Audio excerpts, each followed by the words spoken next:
Broadcasting live from the basement of the Pentagon. This is WTF Nation Radio.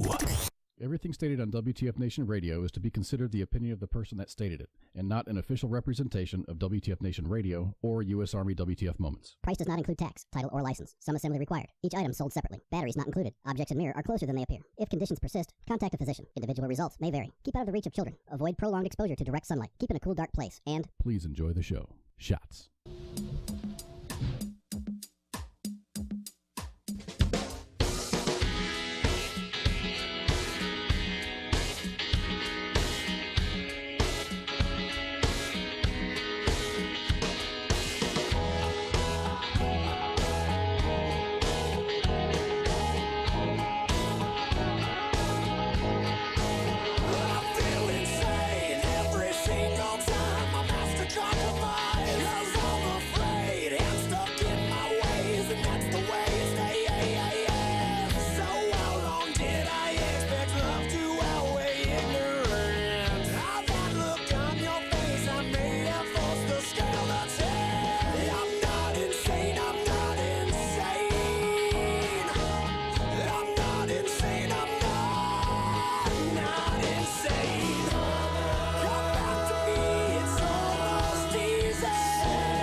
And good afternoon, WTF Nation.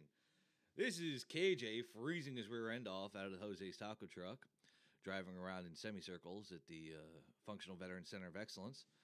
Joined with me, as always, the lovely Ghosty. Hey, Ghosty. What's going on? Oh, you know, just living life, having fun. Freezing my rear end off. Oh, Lord. Oh. So what have you been up to? I haven't spoken to you in a hot minute. Yeah, well, we both have just came down with the flu 2 days ago, so I am trying to kick that. Milk, red meat, and lots of push-ups. Coffee, flu medicine, blankets.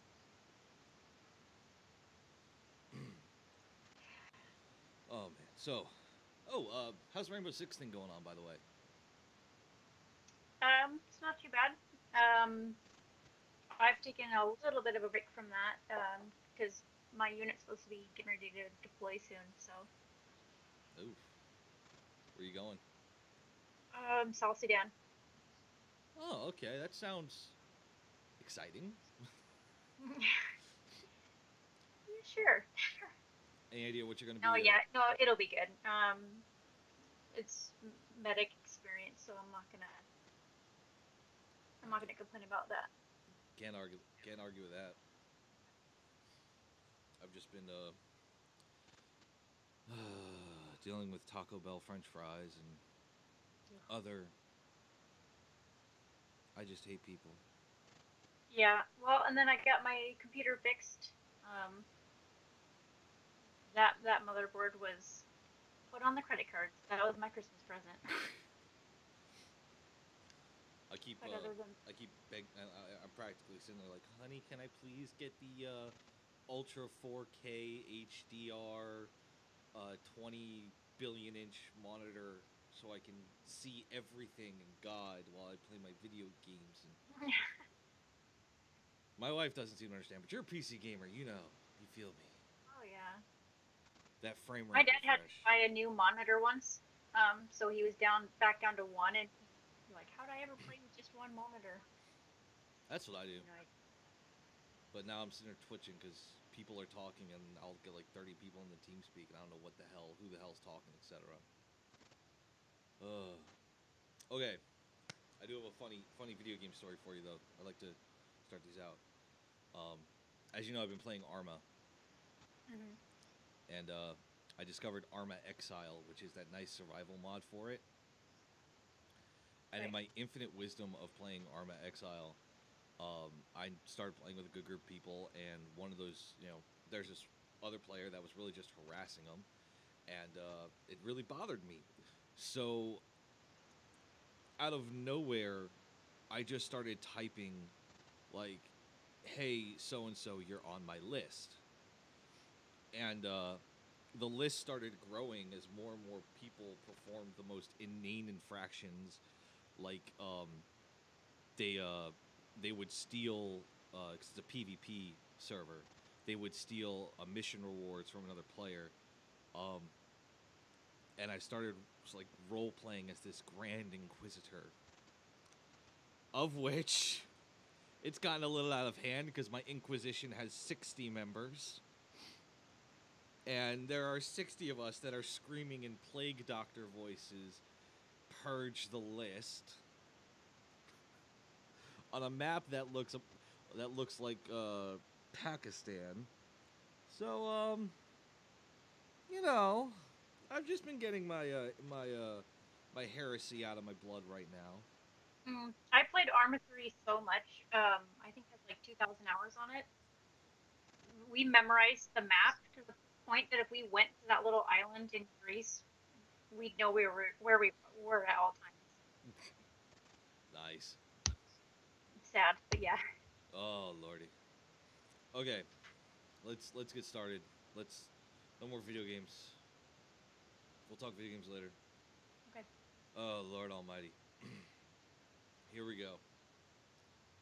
First thing I wake up this morning when I got my cup of coffee and my Kahlua that I get every Tuesday morning, um, is this article. Green Beret killed by SEALs after he uncovered alleged theft. Yeah. I don't know what's going on with the SEAL community lately. First of all, hats off to Special Operations for that unique and unordinary brotherhood that you have to, kill each other over this. But all right, let's hear the article. Two Navy SEALs are being investigated over the death of an Army Green Beret in Mali in June. Are accused of killing him after he discovered they had been stealing, according to a report in the Daily Beast. CNN has not independently verified the information in Saturday's article, which the Daily Beast attributes to 5 members of the Special Operations community who were not cleared to speak publicly. That kind of makes sense. NCIS, Naval Criminal Investigation Services, spokesman Ed Buse confirmed to CNN last month that the NCIS was investigating whether 2 members of the Navy's Elite SEAL Team 6 killed Army Staff Sergeant Logan J. Melgar. The New York Times was the first to report that the SEALs were under investigation for Melgar's death at a U.S. government's compound near the American Embassy in Bamako, the capital. Melgor was a Special Forces engineer sergeant, according to the statement from the U.S. Army Special Command. Military officials told CNN that a military examiner ruled Melgor's death while on assignment in the African nation of Mali as a homicide. An official said jurisdiction for the investigation shifted from the Army Investigation Services to the Navy in September. The official said that the transfer of jurisdiction indicated that Navy personnel were subjects of the investigation. Melgor's cause of death was asphyxiation, according to a defense official familiar with the findings of the medical examiner's report. The Daily Beast article cites two special operations sources as saying the SEALs under investigation over Melgor's death have been taking money from a fund used to pay informants. It says the sources allege that Melgar uncovered the theft and declined an offer to take a cut of the proceedings. On June 4th, according to Daily Beast sources, an altercation broke out, the cause of which the article says is unknown, and Melgar stopped breathing. The SEALs and another Green Beret took Melgar to the hospital, the Beast quotes former AFRICOM officials as saying. Melgor, a native of Lubbock, Texas, if I butchered that, I apologize, enlisted in the U.S. Army in 2012 and began Special Forces training in 2013, according to the U.S. Army Special Command statement. He served 2 deployments to Afghanistan. He was a member of the 3rd Special Forces Group, which is the primary unit responsible for Army Special Operations in Northwest Africa, including Mali and Niger. 4 American soldiers killed in Niger in October were part of the same group. Like neighboring Niger, Mali has faced significant deadly extremism. Gunmen attacked a luxury resort in Mali the same month Melgar died, and in August there were 2 separate attacks on United Nations missions there. What the fuck is going on in Africa? Yeah. And why the fuck do I want to go there so bad? I mean, it just seems like lately, things just keep happening with the SEALs. Like this story, the failing the drug tests, the people selling stuff. I just like, what's going on with you guys? It's starting to get out of hand because you have. All right, I mean you can't anticipate an ambush. I understand that, but I did not know that this part of Africa was such a hot spot. Now I'm sitting here chomping at the bit. The infantryman in me is sitting there going, "Oh my God, please, please, please, send me. I want to kill. I want to kill. I want to kill." I want to call. I want to be that JTAC. I want to be that this. I want to do things there because this seems like a fucking fun place to go to do things. As I sound like a maniac, but it's this is the most just investigating it, and they're alleged. But if this comes to be of truth that they killed him because they were being fucking thieves,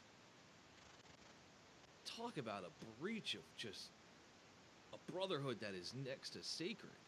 I mean, of course, I don't get along with the Navy as much as the next guy, but for fuck's sake, we've always picked on whoever was trying to pick on one of us, and now we're taking it out on each other over stupid shit like this, and allegedly stealing funds from a informant's pool. The fuck? I know. I don't get it. You're getting fucking hazard pay more than likely. You're getting fucking all these other fucking good things. You're already fucking SEALs. You're already fucking whatever you want to be. Top tier fucking hua stuff. Why the fuck are we going all balls to the walls with this? And asphyxiation. That's the other thing that bothers me. I thought they poked him out. I thought I saw something, and I don't want to be quoted. I'm not entirely certain, but I thought I saw a story a few days ago where they said that they were like sparring or wrestling, and they choked him out, but he stopped breathing. Now it's turned to this. So. See, I remember seeing the sparring and wrestling. Yeah. Thing. But it's just. It's asphyxiation from what I understand. It's not a very fun way to go. And that's a lot of intent. I mean, choking someone out to that extent, you've got to commit. That's like you got to commit to that like your third new wife, You've already gone through 2. You got to make sure the third one works. That's how hard you got to commit. which for those wondering, I'm on number 2. Number 3 will be Jennifer Lawrence. Yeah.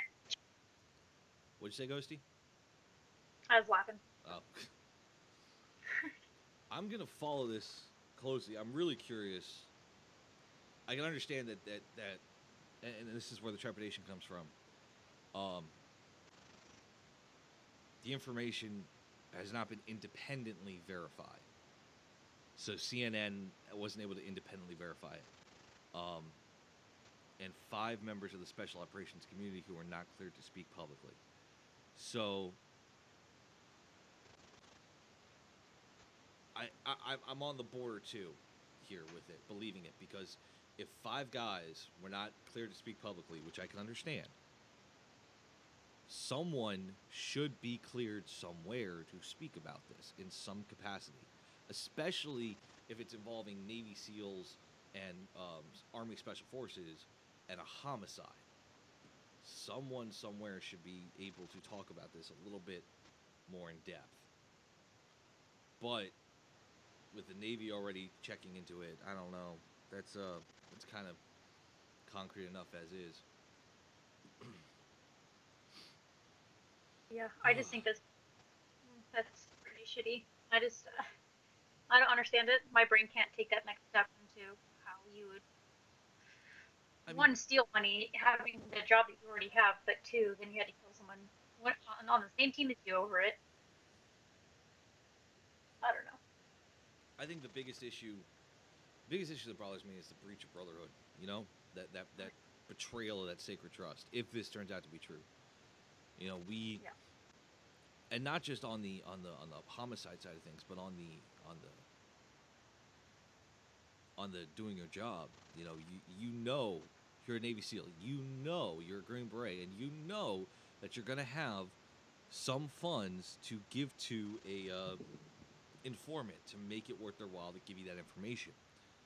You know that you are entrusted with this pool of money. You know, granted, there's going to be some hierarchy to it, but you are entrusted to it. You're violating the American people's trust in the special operations community by dipping your hands in it.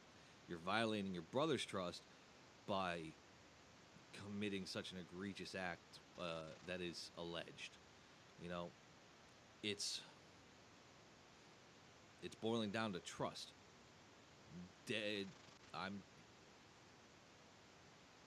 Until we have an actual arrest or we have an exoneration, this whole thing is. I want to not believe it, but at the same time, we're greedy motherfuckers. That's what humanity is. We're greedy as hell. Yep. It just boggles my mind when someone would do that. Okay, moving past the reason why I put Kahlua in my coffee this morning.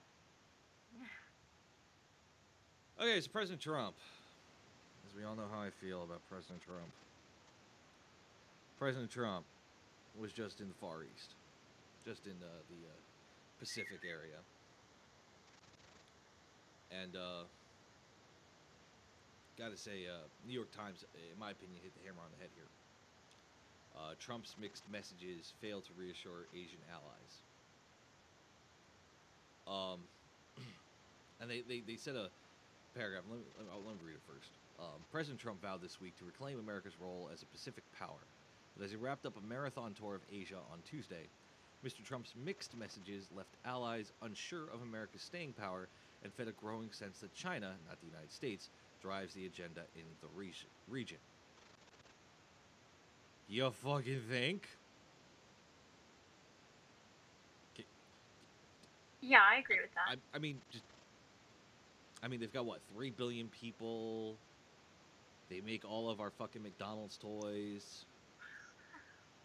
I mean, right then there, they make the McDonald's Happy Meal toys. Right then there, America's fucked. The Szechuan sauce. The Szechuan sauce. They got actual Szechuan sauce, not this fucking McDonald's crap. Get me started on the fucking Szechuan sauce. I'm waiting until December, Ghosty. Okay, continuing on. Whether recruiting partners to confront North Korea, even as he castigated them for trade abuses, or embracing China at the same time that he lined up a like-minded coalition to contain it, Mr. Trump was offering a bewildering figure to countries that had already viewed the new president with anxiety. He's seen as more personable than the figure on Twitter, but these internal contradictions have not been worked out, said John Delury, an associate professor of Chinese studies at the Yonsei University in South Korea. Contrast that with the Chinese, who have this incredible consistency of message and are rising inexorably. Well, no shit! This is why you need to take the Twitter away from the president, but, apparently, policy, just Twitter statements are policy, so, super duper. Continuing on. In Manila, the final stop on his punishing 12-day tour of the region, Mr. Trump declared his visit a success. This has been a very fruitful trip for us, and also, in all fairness, for a lot of other nations, Mr. Trump said in Manila on Monday, at a meeting with the leaders of Japan and Australia, during which he lectured them on the need for fair and reciprocal trade with the United States. I don't think Japan and Australia are the problems here, Mr. Trump. China's the problem when it comes to trade, but okay, good fucking job. It was red carpet like nobody, I think, has probably ever received the president at it. By some measures, he was right. He made no major gaffes. The closest he came was calling the North Korean Kim Jong-un short and fat in a tweet. He also faced criticism for failing to challenge the Philippine president, Rodrigo Duterte, who is accused of ordering thousands of extrajudicial killings on human rights.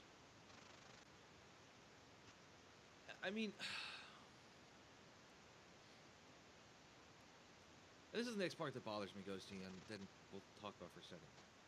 Mr. Trump's energy did not flag when he was according a lavish reception at every stop, especially Beijing, where President Xi Jinping threw open the doors of the Forbidden City.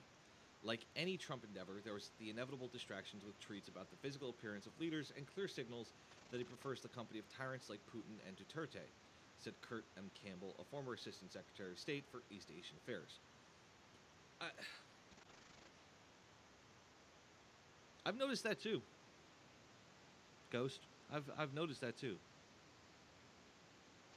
When it comes to Angela Merkel or whoever the fuck is in charge of Great Britain now, or anyone that is continuously someone that we've had good relationships with, he's very hostile to. And then countries like China, like some of the tweets that he put out, like with Kim Jong-un short and fat, which is, why would you provocate someone that wants to nuke us? Kind of because he's all talk. I mean, I understand where you're coming from, but my sarcastic asshole part of me just like, well, he's not wrong. He's the president. He probably shouldn't be tweeting it. Just, I mean, for me, like, if I'm in a professional setting and I want to talk crap about somebody, then I mute my microphone and I do it to my computer. No one hears it, and then there you go. Yeah, exactly.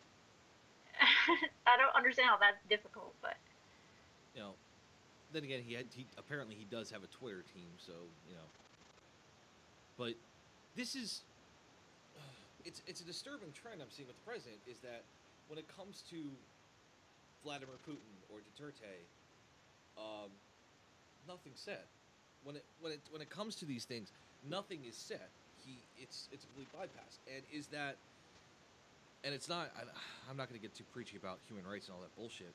But is it because that these are men that are just getting shit done? Granted, it may not be good shit, but they're just getting stuff done. Or is it because he admires them? In the pure, oh, Putin-san. Fucking Putin senpai, love me, shit like that.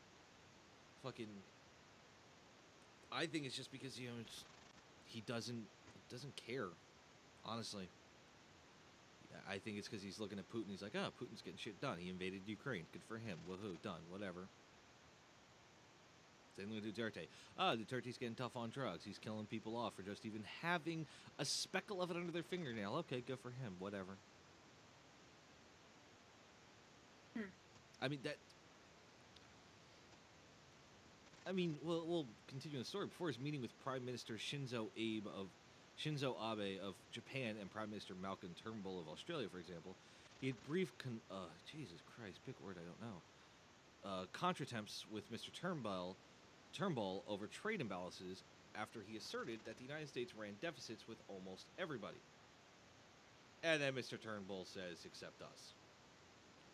You know, it seems like Mr. Trump has no idea how our our economic situation either. Because that's out there. That's available. I mean, I like the man. I like that he's a go-getter and he's a hard charger. But at the same time, shut the fuck up. Yeah, I agree. He does not know how to just be quiet. I agree with that. I feel like I'm a nobody, and I know how to, like, in situations like that, you have to pick and choose when to open your mouth and when to keep it shut. And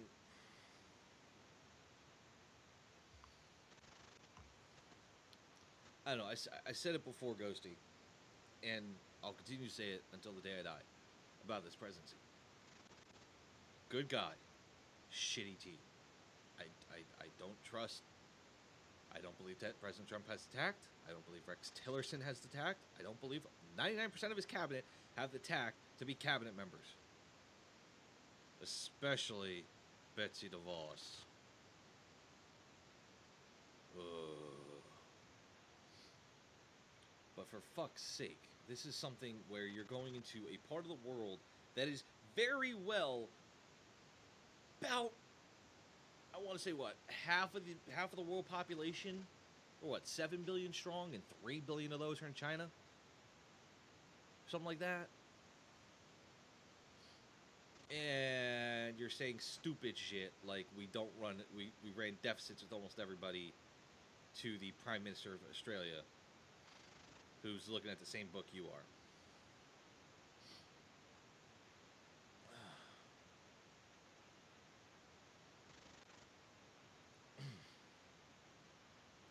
You know, continuing on, his mixed messages also applied to China.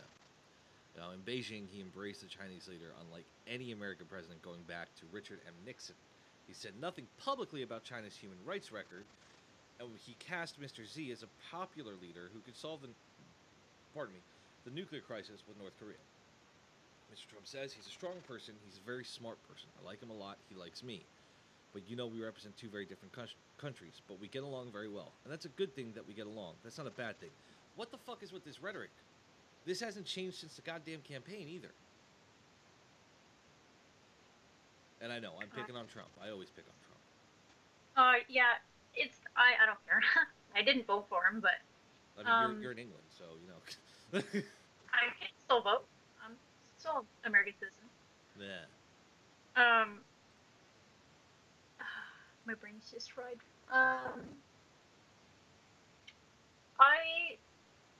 He's, I don't know even how to begin to describe him, but I didn't vote for Obama either, because I didn't like a lot of the stuff that he came out with when he was running for president. And when he became president, I said the same thing that I said when Trump became president, and I'm not gonna, like, crucify somebody after, you know, only a short period of time and actually give them the benefit of the doubt as they go through, and then let them kind of, like,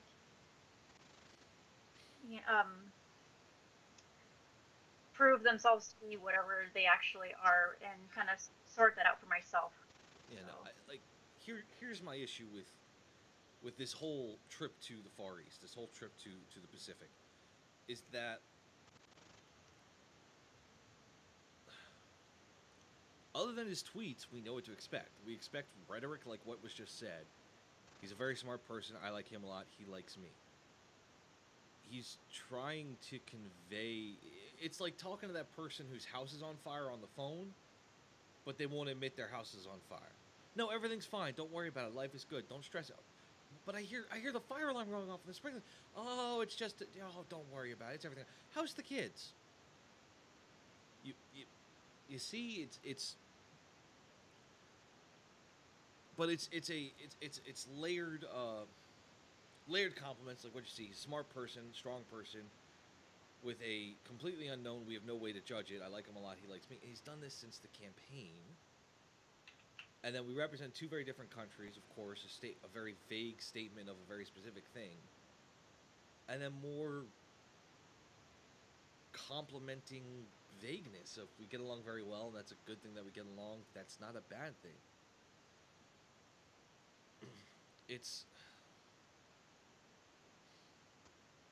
But it's the same thing. Nothing has changed since the campaign trail in the way he talks, in the way he approaches reporters or anything. There's no tact with this president. Granted, he's done some great things already. I still like how he's still pursuing the VA bullshit. But I don't know. I think a part of that is that he has a personality that he just doesn't give a shit if people like him or like that he says, like, he's really crass and just kind of calls it out. And it's a kind of day and age where there's a lot of wet blankets around and people want to find something to be offended by. And he does do things that are offensive, for sure. But he's that type of person that just says it. And people nowadays just aren't used to that and they don't like it.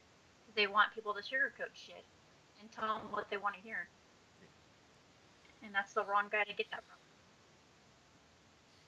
I still agree with this quote at the end of the article.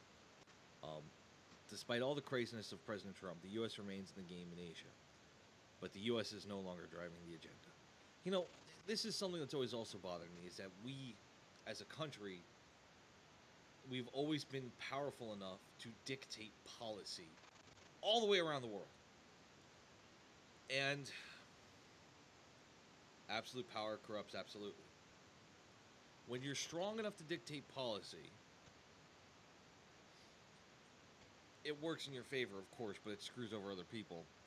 And now we're seeing a shift of the major countries in the world, Russia, China, United Kingdom, United States, Canada, that are all rushing for the same thing, and yet it's like trying to watch people dance around a wedding table, about who's sitting who's going to sit closest to the married couple, which is dictating global policy and power.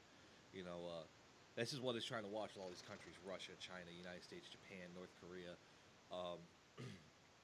United Kingdom. It's we did do Brexit, is what UK's saying, in the United States. Well, we did elect Donald Trump, and they get moved farther to the back, and then Canada's like, but we have free health care, and they get moved halfway up. It's just I don't think the U.S. is going to have agenda driving ability in the Far East for a long time, especially because of this, especially with this North Korea bullshit happening.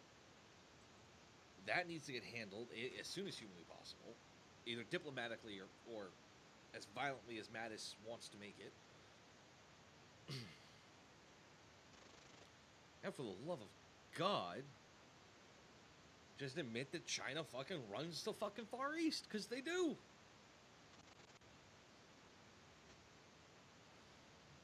Let them have their own little playground. We've got ours. Giant fucking fence between is the Pacific Ocean. Just don't touch Hawaii, or we'll fuck you up. I've never been to Hawaii. It's beautiful. Although I don't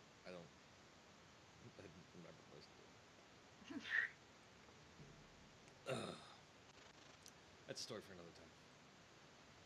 Oh Lord. Okay. All right. We're gonna get away from Trump. I don't want to go on for days about Trump. Are we gonna skip that next article then? Oh no. Is it the really? Can my children be friends with white people one? Yeah. Can my children be friends with white people? I'm not gonna read it. Unfortunately, I'm not gonna read it out loud. But I am going to say this about it. The reason why racism still exists in this fucking day and age is because of stupid shit like this. I'm gonna post this. I'm gonna post this article. Feel free to read it at your own time. I'm gonna copy it. I'm gonna go to the live stream. I'm gonna post it here on the Facebook Live if it'll let me post. That's the right one, right? Yeah. Okay. Cool. I'm not going insane. Yeah. Boom. There you go. There it is from the New York Times. It's an opinion piece. Enjoy, everyone. But this is one of those things where when you have opinion pieces like this, can my children be friends with white people? You're begging for division. This is not what Dr. Martin Luther King, who they speak about in this article, this is not what he was hoping for for a discussion about race and racism.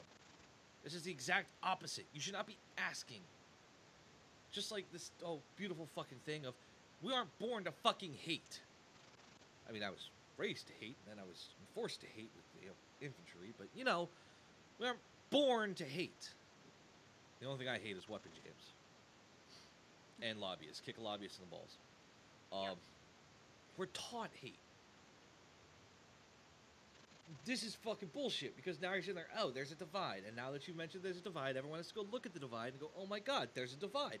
And now we have to talk about the divide, which makes the divide a little bit more awkward to talk about till we don't talk about it. And the next thing happens where we have to fucking talk about it, because guess what? You decided to talk about it in the goddamn first place, that it didn't need to be talked about because we were kind of fucking sort of over this shit.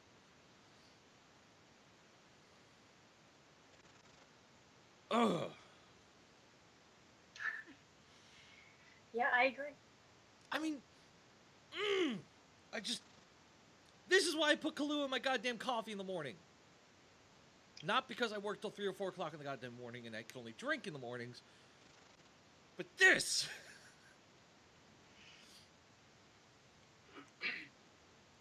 Oh, God. This is why I stay home and only have a really small group of friends and family that I actually like hanging out with. This is why we can't have nice things, because y'all want to sit there and make stupid-ass articles saying, can my children be friends with white people? Of fucking course they can. It's like asking, can my friends be with Jews? I mean, how fucking awkward would that be if this... just change it. Can my children be friends with blank? Insert group here. Can my children be friends with Antifa? Sure. They can be friends with whoever the fuck they want to be friends with. And then let's look at the obvious thing. You don't control who your children's friends are. You can tell them they can't go out to hang out with their friends and prevent them from hanging out with certain people. You're still going to see them motherfuckers in school. Sure as shit, my mom told me, oh, you can't hang out with that person. He's a bad influence on you. Oh, fuck that shit. I'm going to go out back to the school, fucking smoke fucking marijuana cigarettes and fucking, DD-214 only, by the way. Marijuana cigarettes and drink fucking 32-ounce fake 40s of Old English. Yeah, that's what I'm going to do. Which I did. Lo and behold, he was a bad influence. Eventually, I stopped being friends with him because I kind of grew the fuck up. Yeah, but you gotta let your kids figure that crap out for themselves. Yeah. It isn't a question of my children be friends with white people. It isn't a question of,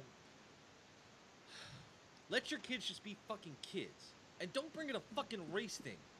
I'm sorry. I'm fucking white. I'm not going to fucking tell little fucking Jimmy John from wherever whose parents are black or Asian or Latino or whatever, hey, by the way, fuck you because you're fucking whatever. Fuck. No. I'm going to ask him what he's interested in. Saying I'm the same age, we're both like 5 or 6 year olds. Oh, you like monster trucks? I like monster trucks. Yeah, I don't think, children from the ages of like 2, 3, and, up to even maybe 7, 8, 9, 10-year-olds are going to go, oh, I don't like you because of your skin color. Yeah, you're taught hate. Yeah, my daughters, like, they have friends of everything, because I was friends with everybody growing up, all the way through high school, and I teach my kids to be the same way. and we have mixed family members as well, and no one cares. My daughters are just like ghostly white as me, and they're just like, I love her hair, I love her skin color, it's prettier than mine, or this or this or this. Yeah. And I'm just like, exactly. It's just, I don't know. I think racism is stupid. It's a fucking skin color. I mean, Good God. I mean, if you break it down to its simplest, it's just if you cut all the bullshit. Everybody's killing each other, fighting each other, doing whatever over your skin. yeah. Like I said, the best moment of the past year when it came to the whole fucking discussion on race. The best thing I've seen all year was the free speech rally. I think it was in D.C. I'm not 100% if that's true. On the location, I think it was in D.C. But I see a Black Lives Matter group of protesters come out to this free speech rally, and they gave them time on the stage. They said their piece. They yelled at the people who were booing them consistently to tell them to shut the hell up. They have a right to free speech just as much as we do. And then when they came off the stage, people went and talked, and they presented their message and found the general point where they meet in the middle. That's what they're supposed to do, especially if you're going to have a constructive conversation about a sensitive issue like race or rape or fucking Jesus Christ, and how one nail was 3 inches and the other nail was 2.5 inches. Fucking... Yeah, they were respectful to each other. I saw that video. Respect. And lo and behold, can my children be friends with white people? Where is the fucking respect? Granted, of course, there is a Supreme Court decision now, thank fucking God, that you can be racist against white people, which I find oh so bittersweet. But what constitutes racism now against a white person? Because that's what this article could be. I could sit there and I could contact whoever, the New York Times, and I could sit there and say, I find this article offensive, this opinion offensive, I need you to take it down off publicly. And they can say, well, why do you find it offensive? Because I'm white and it's racist against white people. Ooh, puts them in a bind. But then I get labeled as a white nationalist or white supremacist. Yep. Meanwhile, I'm a fucking Jew living out of fucking Nashville, Tennessee, sitting there getting ready to celebrate Hanukkah. Which I got the fucking dreidels ready to go. Let's fucking play, boys. What'd you say, Ghosty? I like Hanukkah. I could barely hear you, Ghost. I said I like Hanukkah. 8 nights of spitting dreidels and gambling. Yeah. Fuck yeah. Sorry, I keep sinking in my chair. I've just been really sick, so. That's okay. I feel you. Try to remember to sit up. Don't worry. Just pull the microphone out and just hold it to your mouth, whatever. It's behind my monitors. It's on its own shock arm, but I'm bringing it as far down as it can go. Okay. Well, I got it on good. We got better articles for the second half. Oh my god, just lots more nicety and stuff, and a I can't bag wait full for of the notes. one. I'm excited. Next. What'd you say? I like the next one. Oh yeah, the Business Insider one that we're not going to say the topic of yet because we got a few more minutes before we go to break. Okay. Yep. I'm going to divert away from the news. And I'm going to talk about Veterans Day real quick, which happened last Saturday, as we all know. Yeah. Lo and behold, I have not had I had a very good friend of mine pass away right around when my daughter was born. And he was in the Army. And good, very close, I mean, near like brothers. And Veterans Day and Memorial Day have always been very hard for me, especially my daughter's birthday too. Have been hard for me because, I used to make it a deal where I would go there and have a drink with them, tell them about world news, what's going on, and do that with some of my other brothers and sisters and move on. And very hard for me because he's in Tampa and I'm in Nashville. Can't make that sabbatical every year. So this Veteran Day comes, and I'm sitting here and I'm like, oh man, I'm not looking forward to this. I'll just go to Shoney's, get my free breakfast, and move on. Which I missed my free breakfast by 3 minutes.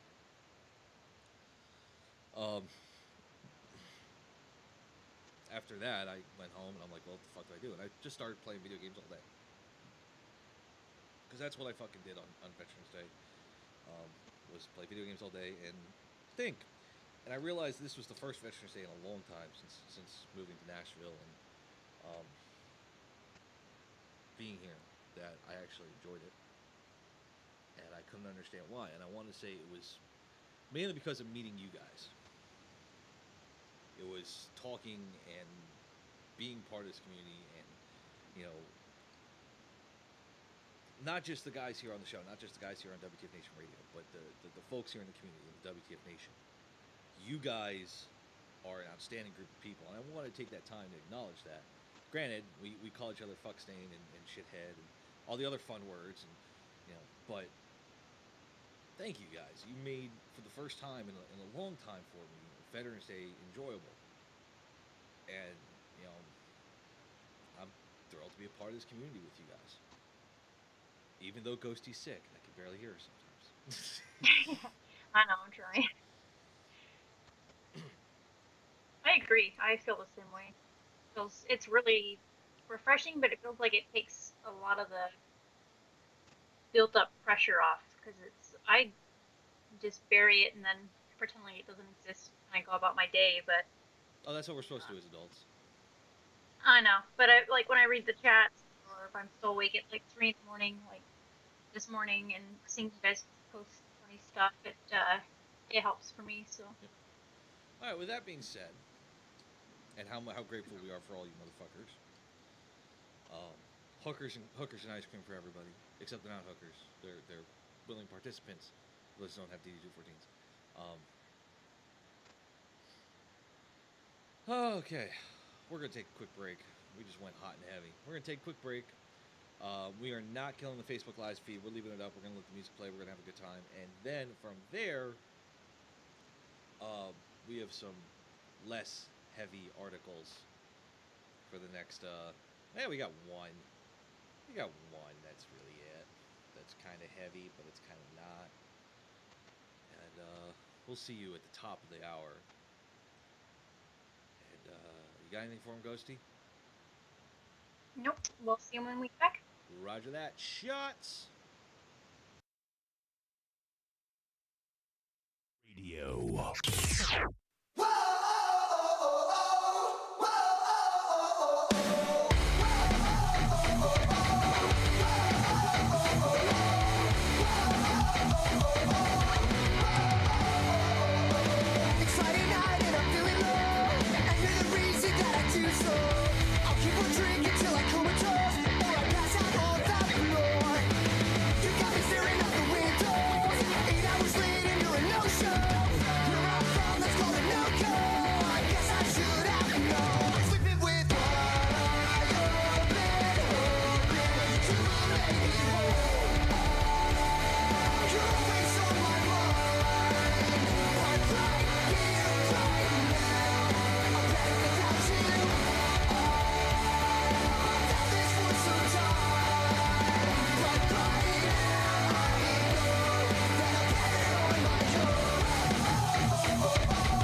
said, don't you worry if I disappear. I told her I'm not really looking for another mistake. I called an old friend thinking that the trouble would wait, but then I jumped right in. A week later returned. I reckon she was only looking for a lover to burn, but I gave her my time for 2 or 3 nights. Then I put it on pause until the moment was right. I went away 4 months until our paths crossed again.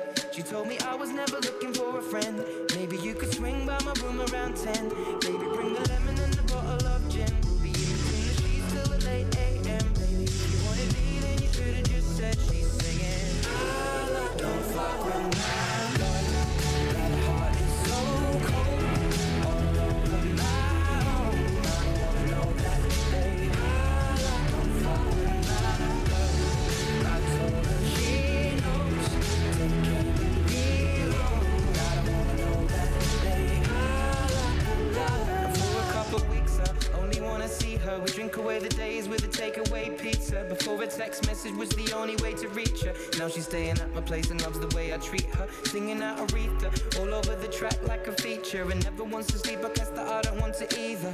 But me and her, we make money the same way. 4 cities, 2 planes the same day. And those shows have never been what it's about. But maybe we'll go together and just figure it out. I'd rather put on a film with you and sit on the couch. But we should get on a plane or we'll be missing it now. Wish I'd have written it down, the way that things played out.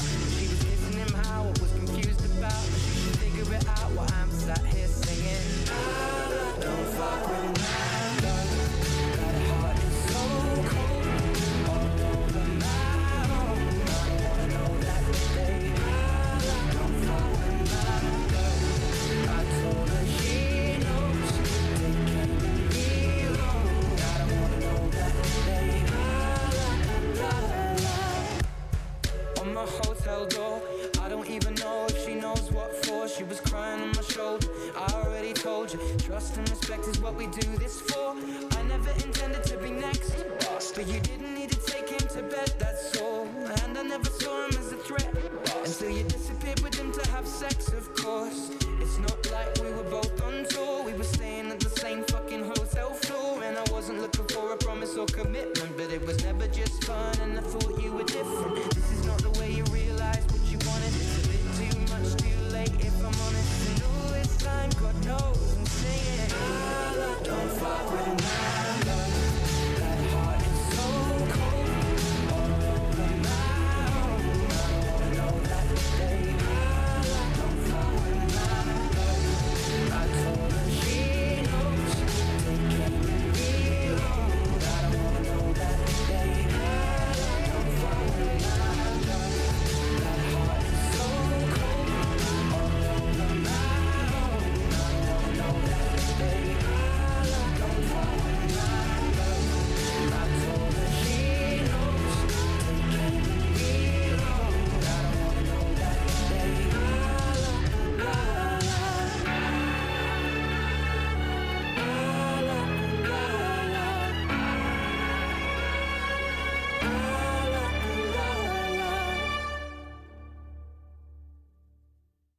Broadcasting live from the basement of the Pentagon.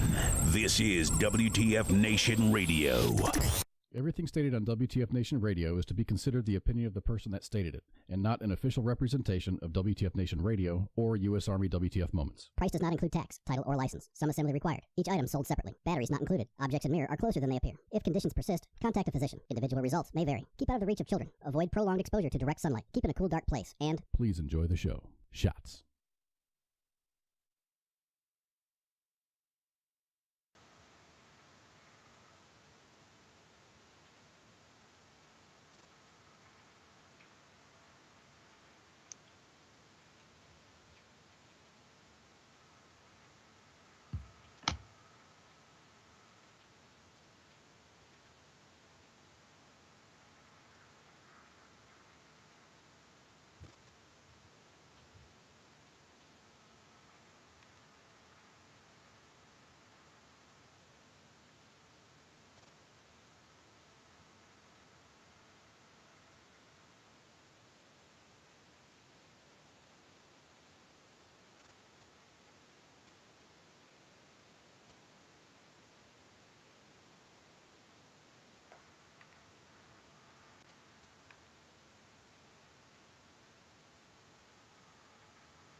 Wow, I am a complete idiot because the entire time I muted my fucking mic.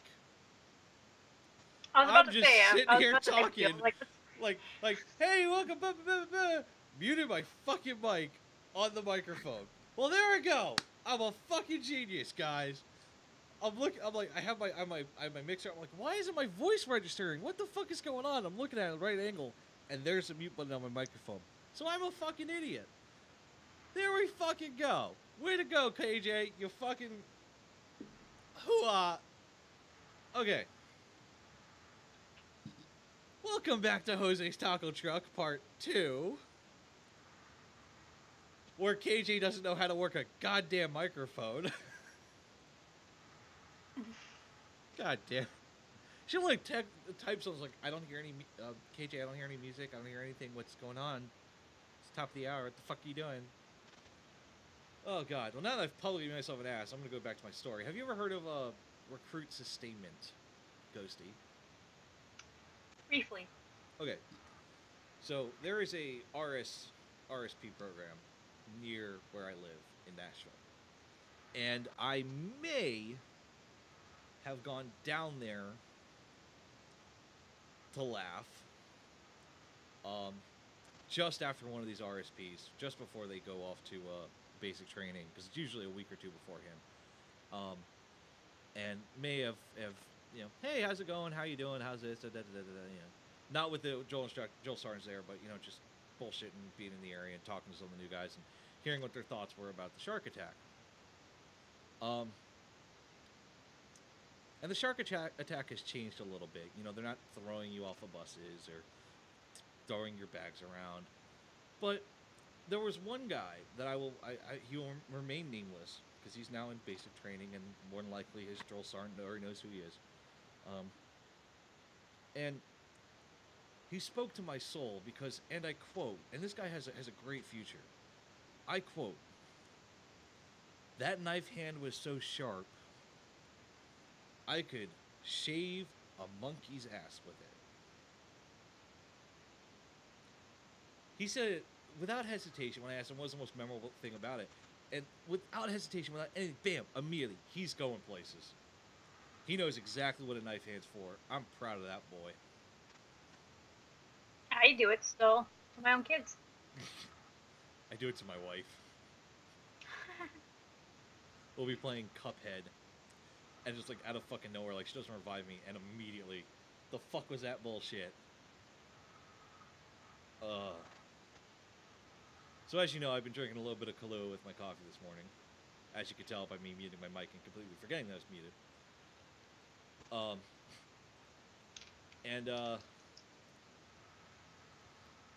Man, some exciting news for human history.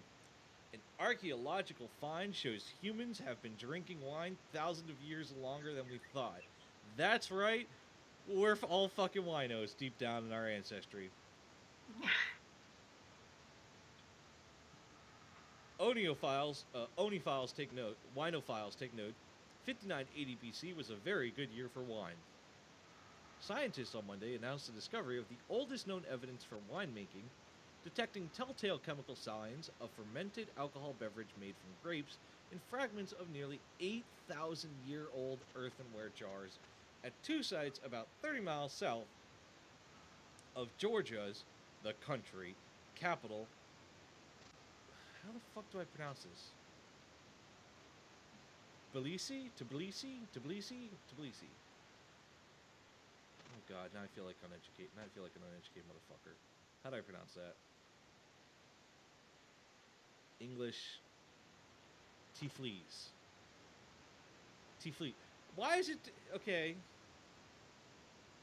Pronunciation in English. Tiflis. But it's spelled Tbilisi. I'm not drunk enough for this.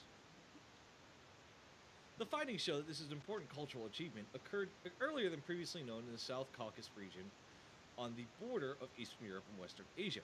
Until now, the oldest winemaking evidence had come from pottery from the Zagros Mountains in northwestern Iran, dating to 5,400 to 5,000 BC.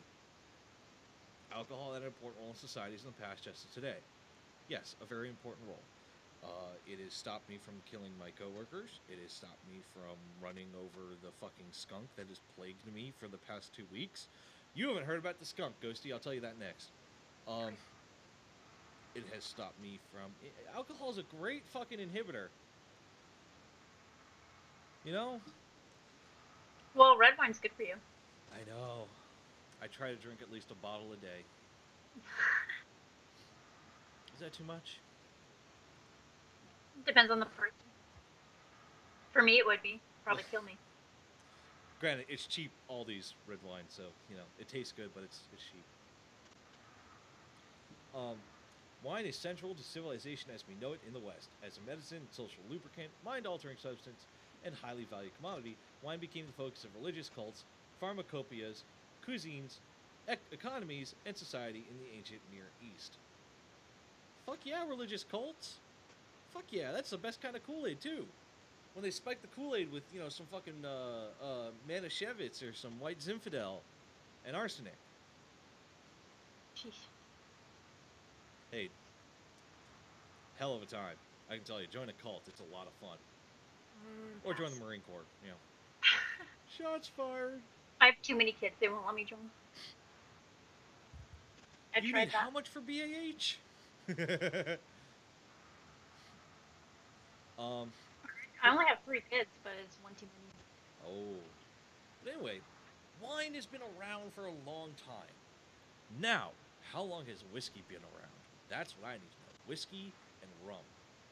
I need to know exactly how long, how back in my ancestry can I go back to find how long whiskey and rum has been around. Because I know some motherfucker was sitting there going, you know, this would make a really good fucking drink. Fuck yeah.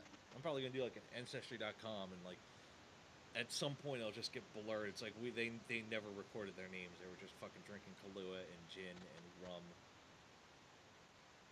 This is one of the first guys to make a bottle of Bombay Sapphire. Granted, he died about 6 hours later from alcohol poisoning. Oh, holy shit. Now I know why I can drink Bombay Sapphire like it's fucking water. Did you know the Aztecs used to get like super, super drunk? They'd also do alcohol enemas so they could get even more drunk. Part of me is intrigued and part of me is terrified. It's more, it'll turn into disgust if you dig a little bit deeper than you wish you had when you read that stuff. Oh man. An alcohol It'll turn enema. into regret. An alcohol enema sounds like a really bad Saturday night in the barracks. Now I gotta Apparently it was a regular thing for them. Like, they didn't feel like they got drunk enough, so they drank it together with. Could you imagine being that first Aztec guy that's like, man, I'm just so fucking blitzed, bro. I know. Alright, bear with me. Yo, Quetzalcoatl, bear with me here. Hear me out. How about we get one of them things that we can pour stuff in? And you mean a funnel? Yeah, Quetzalcoatl. We get a funnel. And we put that small spout in my butt. And we pour the alcohol into my butt. That's insane. Shut up, Quetzalcoatl. Let's do it. I don't know how they even came about that, but apparently it absorbs the alcohol faster than if you drink it. Doing it that way. It's a straight shot to everything. I mean, it's bypassing the stomach entirely. It's just going straight through. I mean, I know a man died from an alcohol enema. I watched that on the news a few years ago, and I was just... That was a while ago, yeah, I heard about that. I was dying of laughter at the time, but I did not know that... The part that terrifies and intrigues me about the Aztecs doing is just the conversation that had to happen. What now? You want to stick that where? He did a lot of weird stuff, so... But then again, there are people that like to have sex with snakes and eels, so, you know, Alright. my faith in humanity is always jaded. You don't know about the skunk, though, Ghosty. Tell me about the skunk. Have you been following the office chat at all? I look at it, but a lot of times when you guys are awake, I'm in bed. Oh, yeah, good point. Okay, so not last week, 2 weeks ago, my dog got sprayed by a skunk.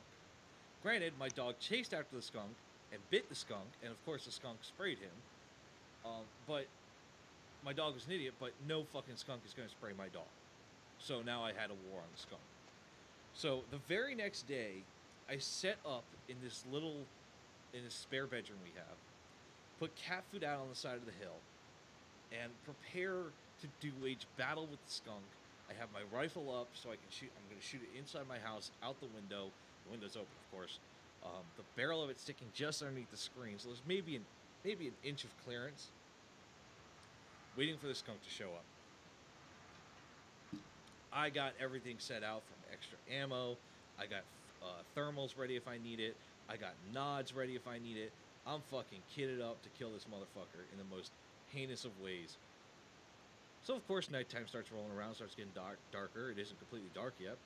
I'm like, okay, let's get him used to having food here, so I go grab some more cat food and, you know, sprinkle it around right in front of that hide area.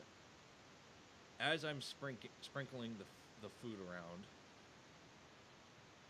I hear chittering behind me. And as I turn around, I see the asshole of the skunk. And I got sprayed from head to knee. Well, now he sprayed me. That's 2-0 to the skunk. I'm going to murder this thing. It turns out there's multiple skunks. There's a daddy skunk, a mommy skunk, and baby skunks. And they make this wonderful little cacophony of stink. And now, after 2 weeks, I've been sprayed 3 times. I've killed the father. The mother wants vengeance. The fucking wife of this skunk is like the Liam Neeson of skunks. You killed my husband. I will obtain vengeance. I've been sprayed 4 times since. My wife is ready to kill me because the house just consistently smells of skunk. And eventually I'm at a point where I'm about to just napalm my fucking yard. Pull out a fucking flamethrower. It sprayed you in your house? No, I was outside. Alright, because I thought you said you're going to shoot it from inside your house. Like, yeah, I was set up inside my house, but I had to go outside to put the cat food out on the side of my hill. And that's when he sprayed me the first time. Then he sprayed me again when I was getting out of my car. Then he sprayed me again. Then he actually got into my house. Granted, that was either my fault or my wife's fault for leaving the door slightly hinged. So, it's been a fun fucking 2 weeks with this goddamn Ronin. Oh, and it's going to cost me more to, get someone out there to get rid of my skunk problem. But soon you will see the glorious skunk hat and skunk mittens and skunk socks that I'll be wearing from this family of fucking monsters. You people have skunks as pets, right? They get their stink glands removed and they keep them as pets. That's horrible. It's weird. I mean, I can understand getting a skunk without the glands removed. That's less horrible, but you just took away the primary defense of the skunk. What if you die and the skunk needs to get out? How is it going to survive? Yeah, I think the ones that I saw in this video were ones that had to be raised in captivity, and they obviously couldn't be released because they were used to people. But yeah, I get that. Also, I mean, they're cute, but pass. It's horrible. I would never, if I got a pet skunk, which I never will, because I just want to, napalm them to death. I would never remove that gland because it's a defensive thing, All right. Moving forward, we're gonna skip that 15,000 one. You know what I'm talking about? That weird one that just isn't really exciting, and I'm gonna link you a new one because I got something from my hometown that is still bothering the fuck out of me. I just linked it to you. So, a couple weeks ago we talked about Tampa. They're having a bit of a serial killer issue. And 3 people were already killed, and the sheriff and the mayor are gung-ho, as they've always been, about we're going to find this fucker and ruin his life. Now there's a 4th victim. Ronald Felton was shot crossing the street just before 5 a.m. today. And they finally have a description of the suspect. This is a great description. Black male between 6 feet and 6'2". Thin build, light complexion. He was wearing all black and a black baseball cap, armed with a large black pistol. That's what the police description is out. And it was literally one of the witnesses said if the cop showed up about 5 seconds earlier, they wouldn't be able to stop the shooting. If you are in the Tampa area, please stay away from the Seminole Heights area where these shootings are happening. It's all within, a couple of blocks, and it is a horrific situation. So if you see, and furthermore, we don't need another fucking Trayvon Martin bullshit. So if you see someone suspicious and you're in the Seminole Heights area of Tampa, just call it in. Be in a safe place. Don't go out alone. It's horrible for me to see my home city being plagued with such a fucking horrible thing. But please, I know we have McDill down there, and it's fucking SOCOM and JSOC and fucking all the comms are at there. For those guys that are down in Tampa, please stay clear of the Seminole Heights area, and if you have to go to Seminole Heights, please don't go alone. Stick together. Stay in a group. As they're saying, we are not using the word serial killer yet because we just don't have enough evidence. And I agree with Mayor Buckhorn's decision there not to use it, but that's what this is going to turn out because it's the same area, it's the same stomping grounds, and it's now starting to be a pattern of the time.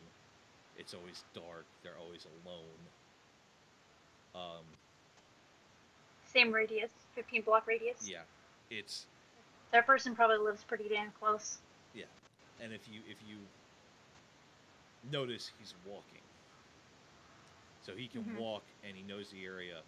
Please do not go to the Seminole Heights area alone. Go in a group. Take your battle buddies. Fuck it. Take your battle buddies with the AR-15s. You feel that's neat. It's fucking Florida. You got Castle Doctrine.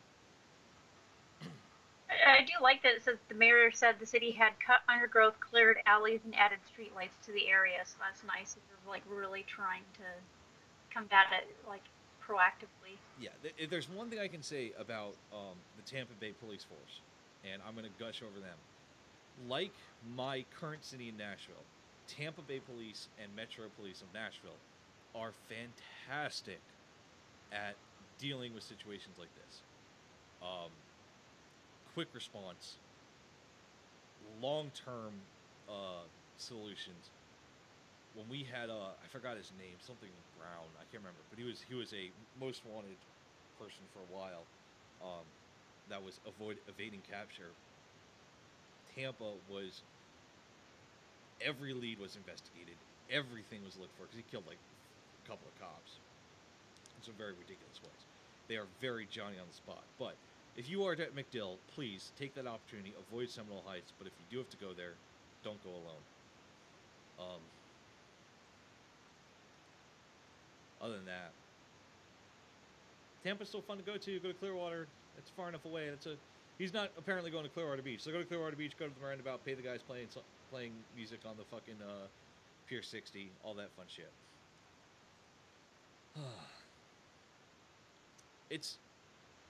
You want to know the funny thing, Ghosty? The next county over from Hillsborough County, which is where Tampa's in, is Polk. And that's where my man, Sheriff Grady Judd, is. You ever heard of Sheriff Grady Judd? I don't think so. Oh, man. Sheriff Grady Judd. Oh. Now, there's a man, if he went into politics, I would 100% vote for it. Like Representative Gowdy, Trey Gowdy. Because one time there was an issue with, there was a big issue with methamphetamines in Polk County for a while. And lo and behold, he cracked down hard. I mean hard. If there was even the slightest suspicion, his team was going in, knocking down doors. And if it was wrong, guess what? They're back out there the next day. They were fixing the house. Hey, don't worry about it. We're going to pay for it. We got you covered. Our bad. Great fucking sheriff. Sure as fucking shit. Reporters started calling him that, PC bullshit.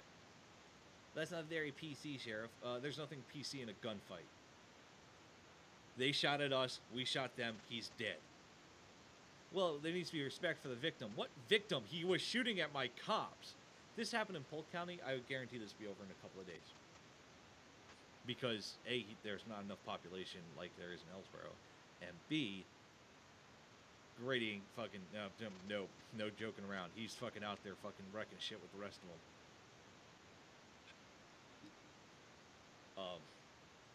It's a fucking, I think it's one of the reasons why I haven't been back to my hometown in a little bit is because of what's been going on with this. Person. Yeah, this fucker.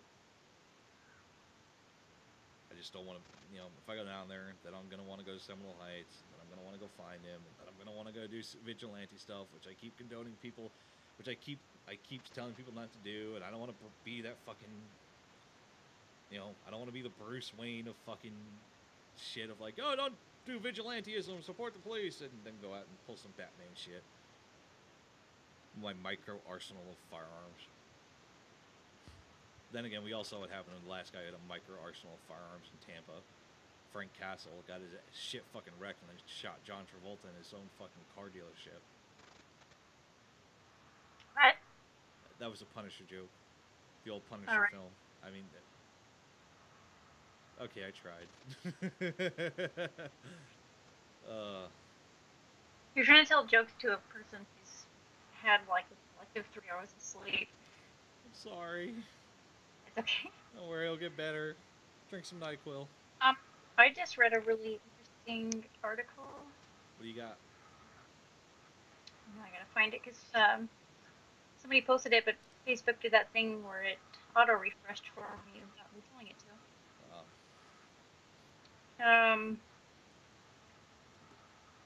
Let me just, actually, I'll just Google Take it. your time. And then, give me a sec. While she's doing that, we're gonna go to the lovely island of Nope, with the capital of Nopestani. So, the rare frilled shark was found off Portugal's coast. Let's just get this picture in the chat. Because this is straight from the island of Nope. It looks like a fucking eel. It's got these little frills of teeth. It's a small shark. Has a snake-like head, and all I can think of is nope. Because I'm afraid this thing's gonna fucking just swim up to me like a fucking anaconda and rip my throat out. If you haven't noticed, KJ does not do the ocean. I don't either. I don't do water. I don't like water. I'll go in a pool, but I don't do the ocean or streams. That ain't my thing. Or hot tubs. Hot tubs are cool. Hot tubs are fun. Yeah. But then again, hot tubs lead to children. But, moving forward, sink your teeth into this. A little-known frilled shark has been found off the I can't fucking pronounce shit today. Algarve coast in Portugal by scientists who were conducting research on minimizing unwanted catches in European fisheries. This right here is an unwanted fucking catch. It's a rare discovery given the depths in which the shark is found. He lives 500 to 1,000 meters below the sea. In this case, the shark was caught at 700 meters. Researchers from Portugal's National Meteorological, Seismic, Sea and Atmospheric Organization, IPMA, said it was a true living fossil because its remains have been unchanged for 80 million years, according to BBC News' translation of a SIC Noticias report. The male fish measured about 1.5 meters long, and had a long, slender body and a snake-like head. It also had a rather unique teeth arrangement, but there's a little less known about the shark's biology or ecology. However, the shark gets its name from the frilled appearance of its gills. Its 300 teeth allows it to trap squid, fish, and other sharks in sudden lunges. Great! It's a fucking ambush predator! Ooh, that just makes me all warm and tingly about swimming in Portugal. Just, woo! Fuck that noise. This thing looks like it came out of my fucking nightmares. It probably did. Why? Because fuck the ocean.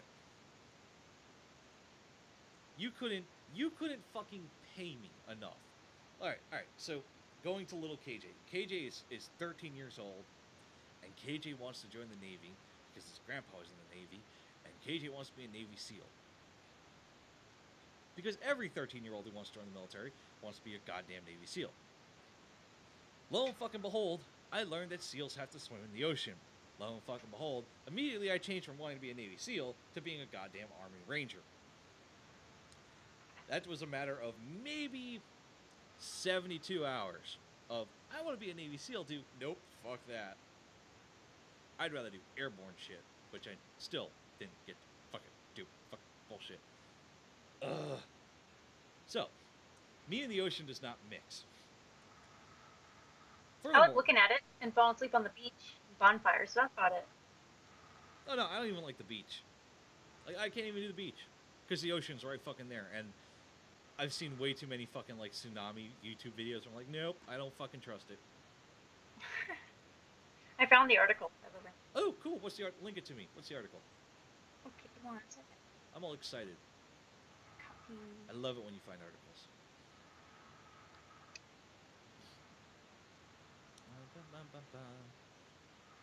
Copy pasta. There you go. Copy pasta. Oh. Ooh. Ooh. This is unique. Yeah, like Treasure Island-y stuff. Oh my fucking god. Except for this one's pretty off. This is an island close to Australia. It's dubbed Murder Island, as you can read it. It says bodies of hundreds of men, women, and children who were massacred by mutineers are still being found 400 years after their ship crashed into an uninhabited island. So, Beacon Island, later named Batavia's Graveyard, I don't know if I'm saying that right, nicknamed Murder Island for the atrocity that would occur, was the site of Australia's first and biggest massacre. Centuries after the shipwreck of the Dutch sailing ship on a tiny Western Australian island, the story of what happened to those who swam ashore remains largely untold. So basically, there you go. On October 28, 1628, the Dutch East India Company gave the green light for a ship to set sail. Somebody did not spell that right, from Texel in the Netherlands to Batavia, which we now know as Jakarta in Indonesia. There were 316 people on board, including regular families and children, and soldiers guarded the spices and silver being transported. Tensions were heightened on board the Batavia, which was named after its intended destination, with a mutiny plan to turn the vessel into a pirate ship. In order to hatch a takeover plan, rebels sexually assaulted the daughter of a wealthy merchant to provoke a reaction from the hierarchy.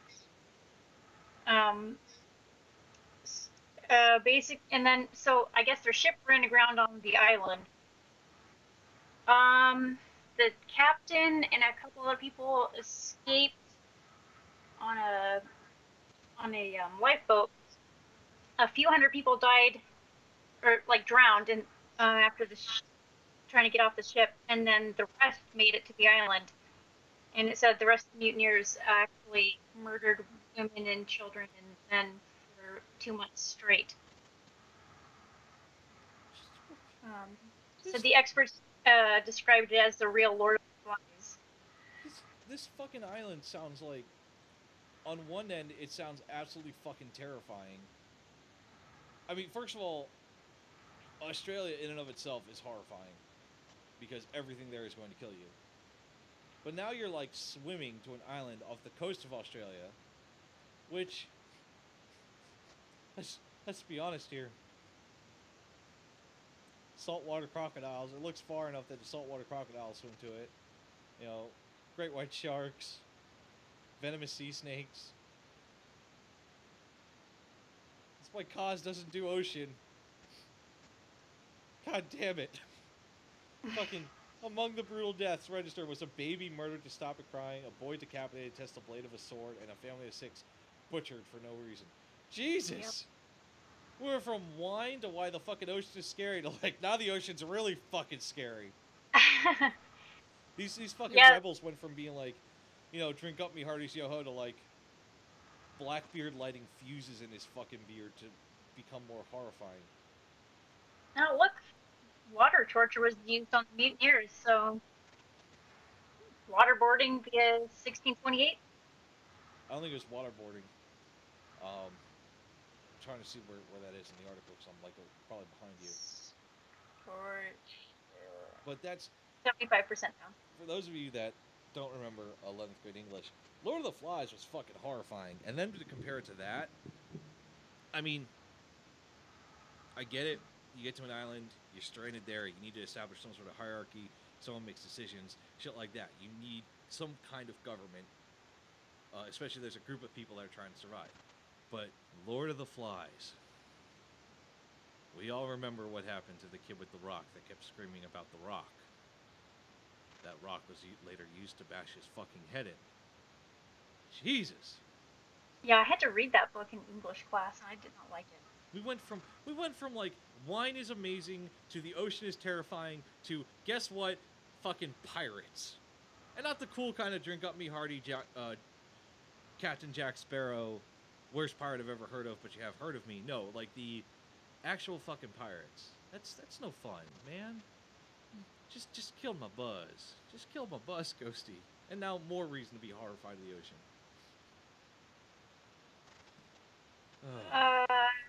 Okay, continuing on my ocean theme of terror.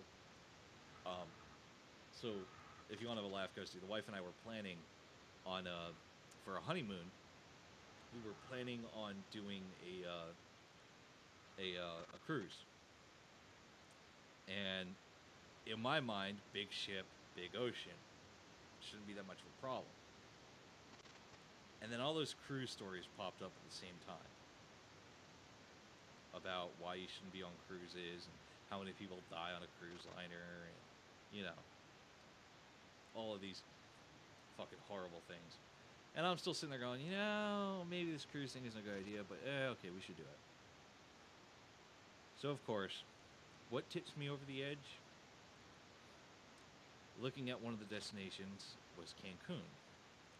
And what just happened in fucking Cancun literally a couple days ago? Brutal murder on the beach. Literally in front of thousands of tourists. And no one fucking thought to call the cops. The minute I saw that, I'm like, you know, maybe this cruise thing isn't a good idea. Maybe I'll just go to Gatlinburg. Yeah. I'll go see Dolly Parton's tits before she passes away. That's what I'll do. Fuck the ocean. God damn it. Fuck the ocean. I like the ocean, but I don't like being on the ocean. Ugh.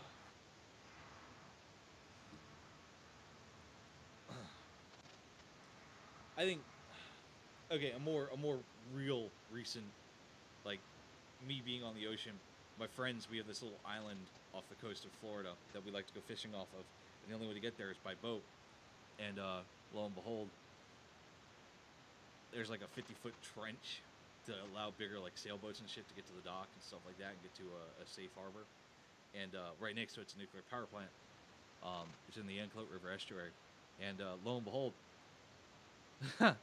yeah, I'm in this little fucking canoe while there's big ass pontoons, sailboats, shit like that steaming past me. With my buddy, who's a best friend in the world, best brother I could ask for, who's a Marine, fucking just using this trolling motor for this canoe to get us to this little island. It's maybe half a mile away. And I'm just sitting there going, this thing's fine. Everything's fine. And what does the motherfucker do? In the middle of this fucking trench, which we know has fucking bull sharks, which we know has fucking black tips, which we know has fucking lemon, which we know has all these fucking sharks, which is my number one fucking fear of the ocean is fucking sharks. Oh, which we know has alligators and crocodiles and shit like that. What the fuck does this motherfucker do? Roll over, roll over, roll over, and flips the fucking canoe. That's how you get KJ to shit his pants. In the ocean. Lo and behold, I did learn how to reflip a canoe and get back into it with water and all that shit because Boy Scouts. But holy fucking shit, that was horrifying. I hate the ocean. We're getting away from the ocean. Let's go to fucking something else. Anything else? Anything. Jesus. What's going on? What's going on in England? How's the Queen doing, Ghosty? She seems to be doing okay. She's getting ready to celebrate her 70th wedding anniversary, which is the longest marriage for royalty in the country. That's exciting. That's very plain and oh, thank God, no more ocean. I can feel the anxiety. It's like, oh God.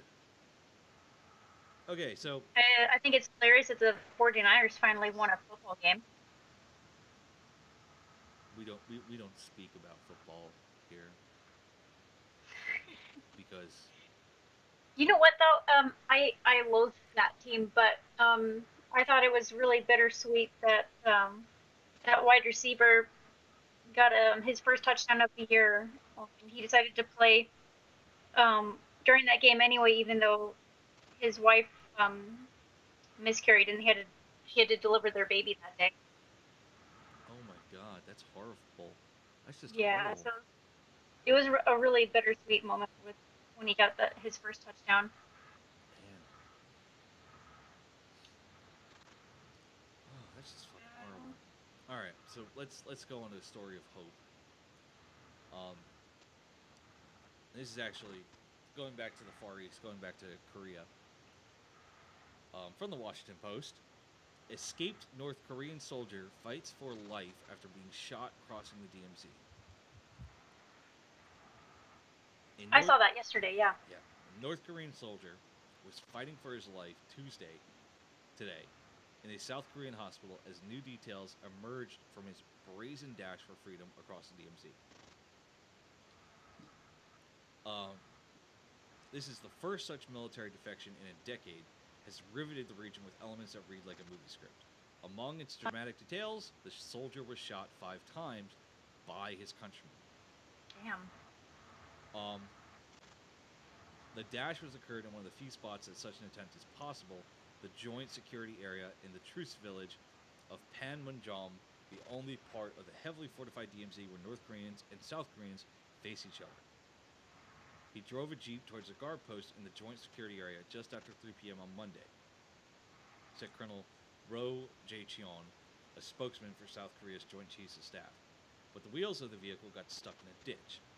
The soldier, who was wearing a North Korean People's Army uniform but not carrying a weapon, jumped out and ran towards the demarcation line that runs through the DMZ. 4 North Korean soldiers chased him, firing at least 40 rounds, some of them from an AK-47 assault rifle. Just an AK-47, not an assault rifle, just an AK-47, officials said Tuesday after reviewing security camera footage from the border. 5 bullets did hit the soldier, hitting his shoulder, stomach, and elbow, but he still made it 50 yards over the dividing line and took cover behind a building on the southern side of the line that separates the 2 Koreas.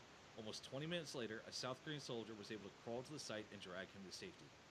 He was airlifted to a hospital out of Seoul, and was operated by South Korea's best trauma surgeons. He was unconscious and in critical condition on Tuesday.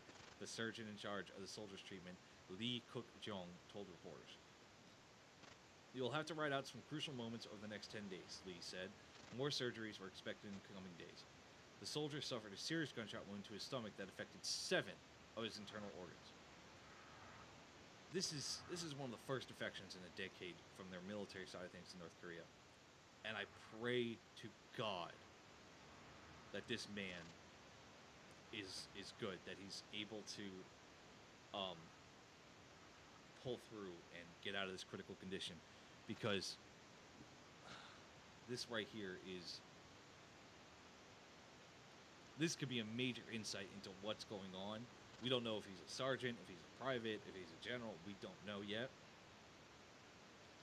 And whatever it may be, I know he's gonna get some fucking one-on-one treatment with some investigators and interrogators.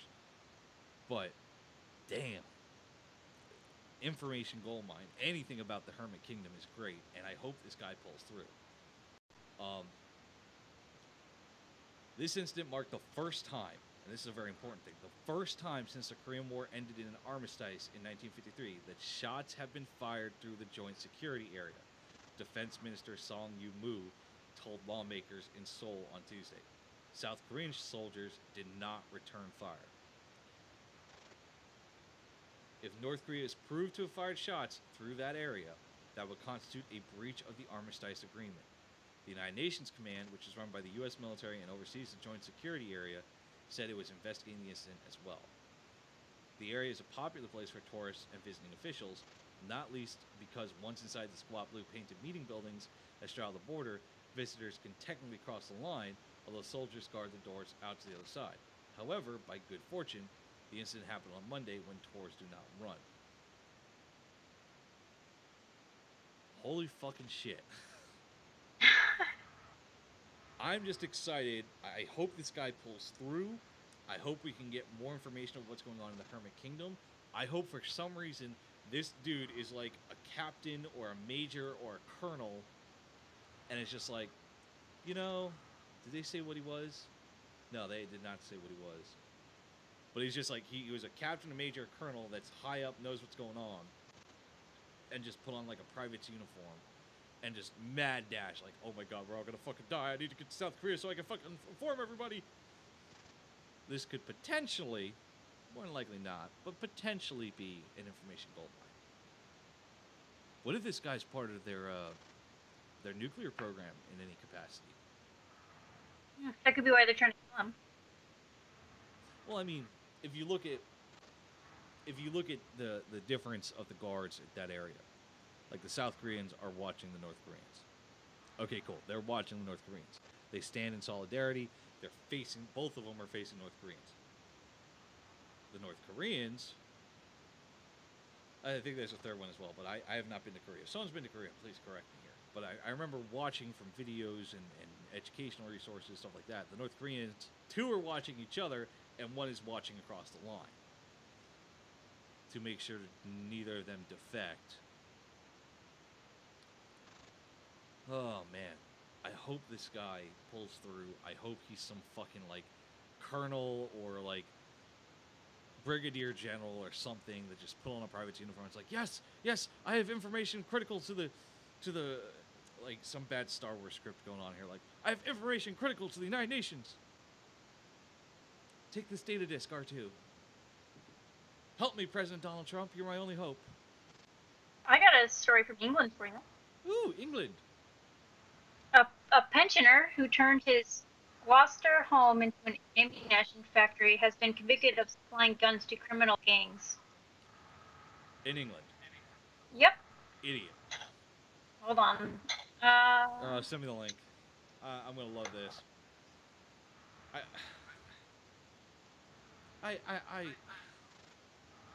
I'm sorry. England and guns just makes me want to cringe. Taco truck. Anytime I hear England and guns in any capacity, it makes me want to cringe. Antique dealer Paul Edmonds brazenly walked through Heathrow with the weapons. Oh my god. It's like doing it as a video instead of just an article. Yeah, I'm going to the actual website. There we go.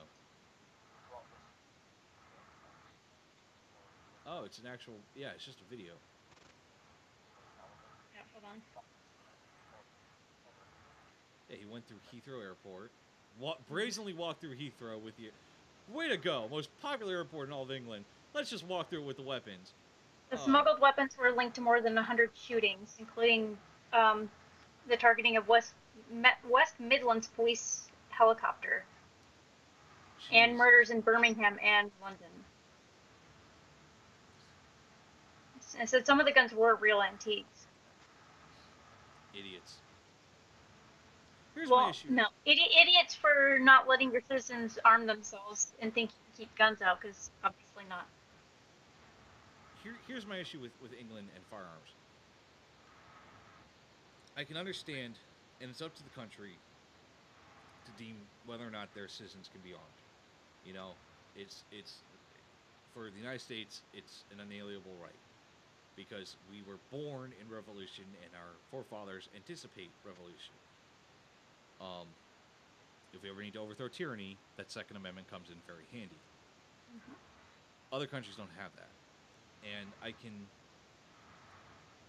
at one end, respect what lawmakers were trying to do. But what they failed to realize is that, as President Trump said a few days ago, while in South Korea, the laws are there, and why put on more laws if the criminals are just going to break them? Why punish law-abiding citizens if criminals are just going to break them? And it's fucking hard to get a firearm in England. I'm trying to remember what the process is.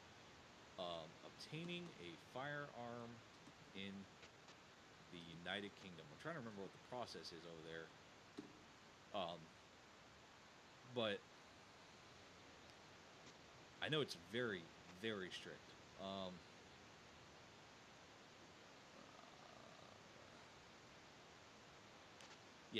Shooting sports. You can get it for shooting sports, target shooting, clay pigeon, pest control, and hunting.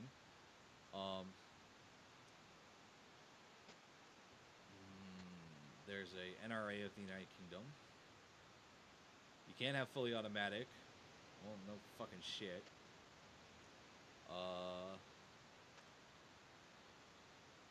Damn.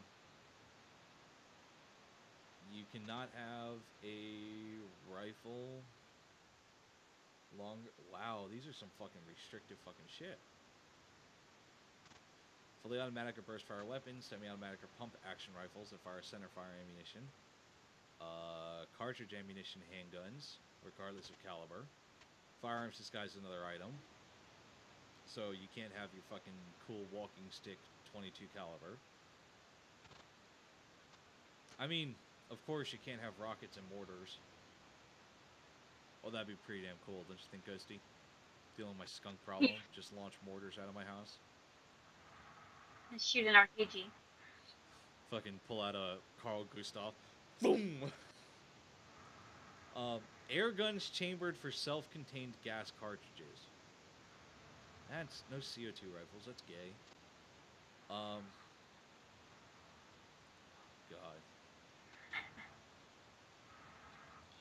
With a few specialized exceptions, all firearms in the United Kingdom must be licensed on either a 5-year firearms certificate or a shotgun certificate issued by the police for the area in which they normally reside. Each certificate can list multiple firearms, hello R2, and the certificate remains valid until expiry even if all the list of firearms were subsequently banned. Justification must be provided to the police for each firearm. That's the part that aggravates me. Justification must be provided to the police for each firearm.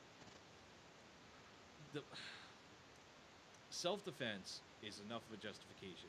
For you to justify, hey, why are you getting this 12-gauge shotgun? Self-defense. Oh, okay, I can see that. That's a good weapon for self-defense. Hey, why are you getting this AR-15? Self-defense. Why do you need a 30-round magazine for self-defense? And then you have that whole fucking argument reappearing. The policy here that I'm seeing is not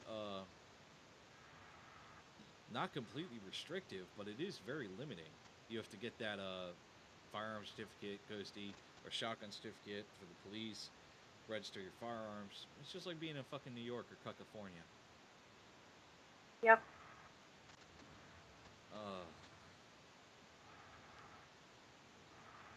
I don't know. At least 400 people have been killed after an earthquake struck the Iraq-Iran border. No. We're not going to Iraq. We're not going to Iran. There's enough fucking ISIS bullshit there. We don't need to... Okay, tug my heartstrings. Tug my global citizen heartstrings about how people got wrecked by a fucking earthquake. Let's hear it. I'm ready to cry in a corner now at the massive loss of life. It's another one where it talks about it through a video. I don't think you want to watch it. No. Listen. Here, let's because we're starting to get to the end of the show. I sent you a video that is perfectly doable. Where? Taco truck. Not the recent one. Not the It's- Aussie man. No, the kid who wants to be a police officer when he grows up. That's adorable. Oh, He's man. 4 years old. I don't have a way to link this. I'll link it later. I'll link it through my page, which, by the way, I'm going to shamelessly plug myself on the show. I've gotten some people asking about playing video games and, doing stuff and etc. So I made myself a Facebook page, which Ghosty, I will add you on. I'll just rename it the Jose's Taco Truck. That way, if you want to link up, play some PUBG, play some fucking Arma, play some Company of Heroes, whatever, play some Xbox, that's the best way to reach one of us from here at Jose's Taco Truck. Either message the radio or feel free to message us. Message us at Jose's Taco Truck, which will be up after the show. Other than that, I know what I'm doing today. I'm going to be watching this lovely show with my wife called Heart of Dixie. Sounds adorable. But we got to do some house cleaning real quick, Ghosty. Yep. All right. So, as we all know, we have a show every day of the week. Today is Tuesday, starting off Jose's Taco Truck at noon Eastern with myself and Ghosty. We also show back up on Thursdays at noon Eastern. We're going to talk about a little bit of everything from a purely independent, non-anything standpoint. And later tonight at 8 p.m., we have Tied Up Tuesdays with Minx and Grey Cloud. Be sure to ask Minx about the summer. Thursdays we have Sergeant. We have once again Jose's Taco Truck and Sergeant's Time with Ice, Doc Madness, Mike Golf, talking about current issues with the active duty Army community. Feel free to tune in there and bring up anything you've seen or heard going on post. Friday Night Freedom is on every Friday with Minx and Puppy. Take your phone calls, make some jokes, ask about 19.1 inches. Saturday, we have the most savage show on the radio, Jay Reddy and Pookie with Saturday Night Savagery, where we talk about our lovely Tumblr addiction to black and white porn. And Mondays coming back around, we have the Monday edition with Ice, our flagship show, which tackles all the events that happen over the weekend and gets you prepared for your work week. We also have some excellent guests coming up. Tonight, we have Nick Komalatsus. He joined the Marine Corps at 19, but not without a fight. He had a troubled youth and had to seek legal counsel just to be accepted. He suffered from a wrist injury in the first week of boot camp. He spent 5.5 months in basic training, but graduated company honor grad. It's his perseverance through adversity that set the tone for his future and a foreshadowing of things to come. He's a 12-year Special Operations Marine Corps veteran with Marine Recon and MARSOC. He's deployed in support of OIF and OEF and other places all over the world. He's trained foreign police, military, and militia in several countries. His military career prepared him for successful leadership and strategic operational planning. He is the CEO of 2 successful businesses, an international training and consulting company, Survival Tactical Systems, and an adventure apparel company called Scallywag. His heart is for the community first and foremost. It is his life mission to see his brother successful, so he started the Raider Project. His mission is to connect with MARSOC and other USMC combat veterans to help them transition smoothly, peacefully, and successfully into the private sector. He also recently started the Robin Hood Pictures. This is a project he is very passionate about because he sets to produce movies for the people without a religious or political agenda. It sets us apart for telling the stories of the men who have given everything for their country, men who have altered the course of history of our history, to paint a picture of the struggle with the transition from the wages of war.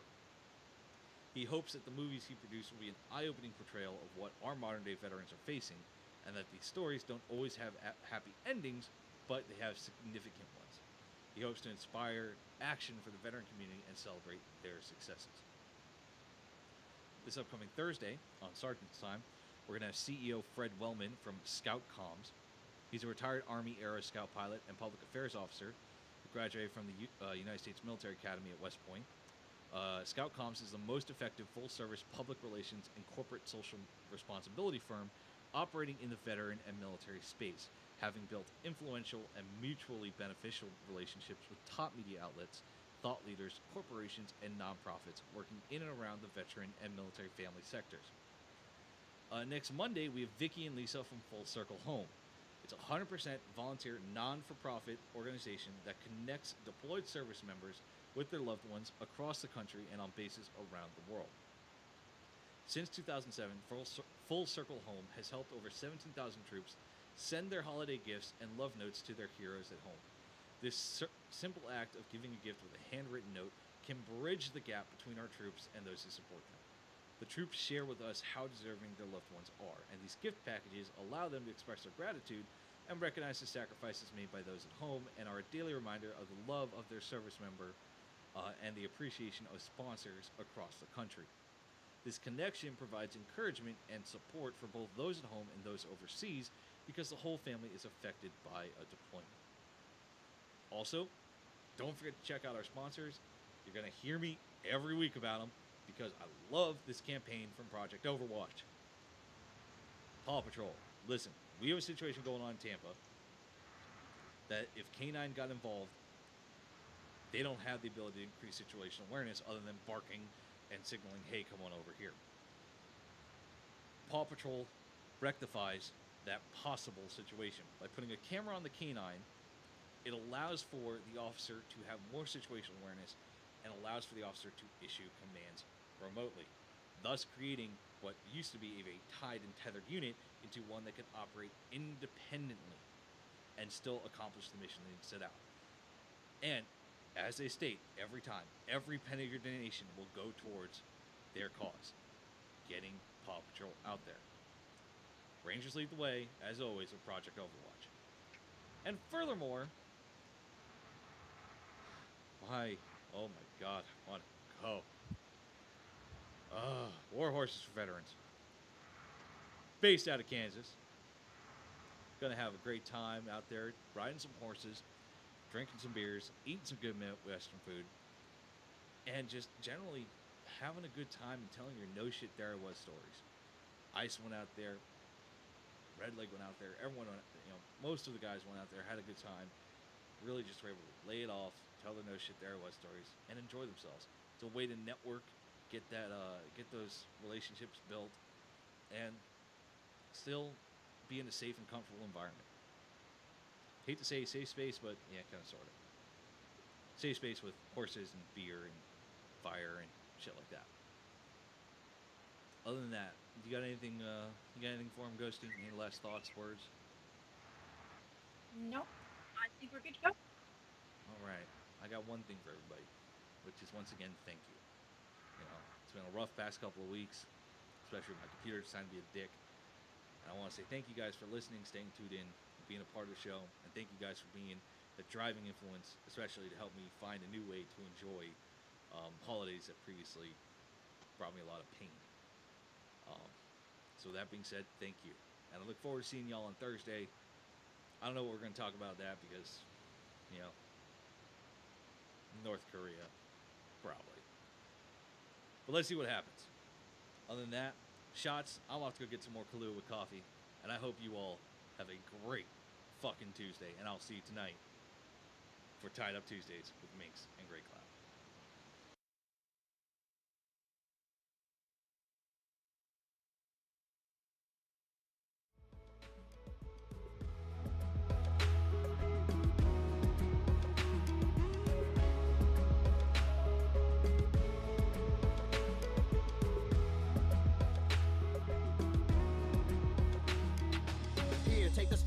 Tell me what it is to see when you look at me deep into the photography. I don't really need your sympathy, just tell me your thoughts. Have I got what they got, and is it a plot done for naught? Am I not like you because I do what I do? Who knew that I could lose a few of you cause I bleed blue?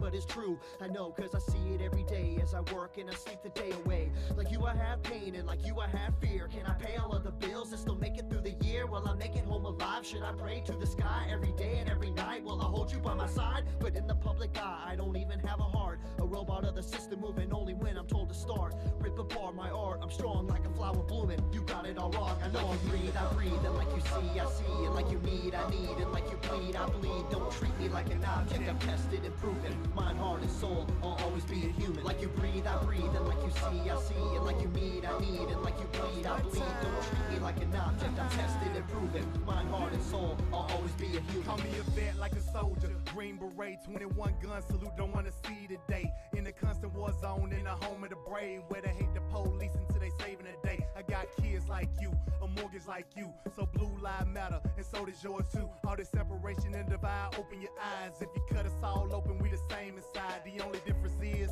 I run to the gunfight. Your peace when it's chaos, when the people don't act right. But I'm under scrutiny for trying to protect me. You pull a pistol and I'm shooting for trying to contest me. I got a quick second to make a deadly decision. The media portray me like a kid for a living, like I'm cold with no heart, a brain with no thoughts, a body with no feeling, a life with no cause. Like you breathe, I breathe, and like you see, I see, and like you need, I need, and like you bleed, I bleed. Don't treat me like an object. I'm tested and proven. Mind, heart, and soul. I'll always be a human. Like you breathe, I breathe, and like you see, I see, and like you need, I need, and like you bleed, I bleed. Don't treat me like an object. I'm tested and proven. Mind, heart, and soul. I'll always be a human. I'm damned if I do, and damned if I don't. It's like every single time I say what's on my mind, they go for my throat. They spew evil words. If you are absurd, always grinding, grinning, and killing my soul with these verbs. Hold me down, like I can't gasp for air. I'm closed inside of a box, like I'm inside Fort Knox. Every time that I'm there, I don't know why they think that I'm different from you. All that's true is I'm a like you breathe, I breathe, and like you see, I see, and like you need, I need, and like you bleed, I bleed. Don't treat me like an object. I'm tested and proven.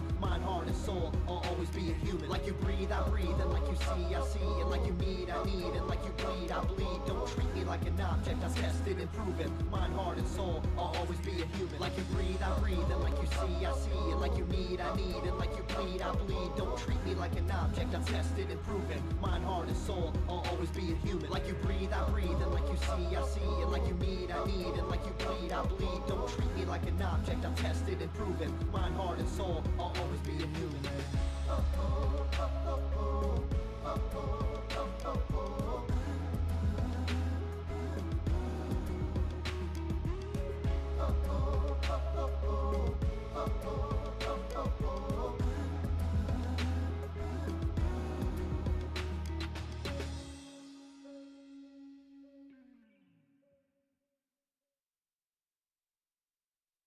WTF Nation Radio. WTF Nation Radio.